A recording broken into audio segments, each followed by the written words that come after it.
అమ్మా నాన్న రెక్కలాడితేనే బుక్కెడు గువ్వరా, వాళ్ళ రెక్కల కష్టపు సెమట సుక్కల దారను నీనురా, వాళ్ళ రెక్కల కష్టపు సెమట సుక్కల దారను నీనురా.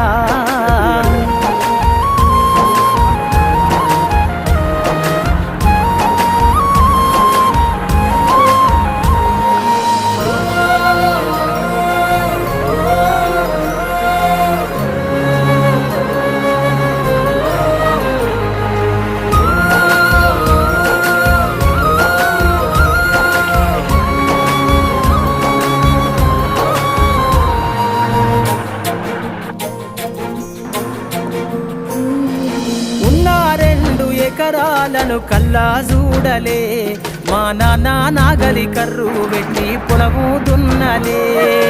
ఉన్న 2 ఎకరాలను కల్లా చూడలే, మా నాన్న నాగలి కర్రు పెట్టి పొలము దున్నలే. కట్నం కింద అంతా అక్కకు రాసి